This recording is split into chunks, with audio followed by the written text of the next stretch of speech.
नमस्कार, मी साटम. बघा, आज इंटरेस्टिंग कॉन्सेप्ट नाहीये, वेळ प्रश्न आहे. त्याचं उत्तर मी तुमच्याकडनं अपेक्षित करतो. कसं तर कमेंट सेक्शन मध्ये तुम्ही कळवू शकता, डीएम करू शकता किंवा ईमेल आयडी वर सुद्धा कळवू शकता. बघा, 15 फेब्रुवारी 2024 वार गुरुवार मागे गणेशोत्सव सुरू होता. त्यावेळेला मी मागे गणेशोत्सवामध्ये गणेशाचं दर्शन घ्यायला गेलो.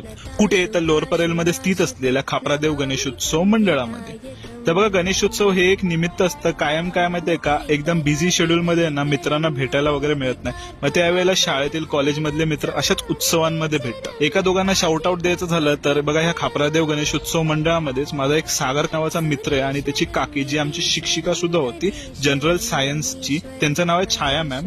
या सुद्धा तिथेच राहतात. मला वाटलं ते भेटतील, पण कोणच भेटलं नाही. असो, ठीक आहे, नंतर कधीतरी भेटू. पण बघा, पूर्ण वेळ मागे गणेशोत्सव सुरू झाल्यापासून दर्शन घेईपर्यंत आणि आता विसर्जन झालंय तरी सुद्धा माझ्या मनामध्ये पडलेला प्रश्न हा की मागी गणेशोत्सवामध्ये आणि भाद्रपद मधील गणेशोत्सवामध्ये फरक नक्की काय. तुम्हाला काय वाटते याबद्दल आणि काय माहिती असेल तर कमेंट सेक्शन मध्ये डीएम मध्ये किंवा ईमेल आयडी वर कळवू शकता. बाकी हर हर महादेव.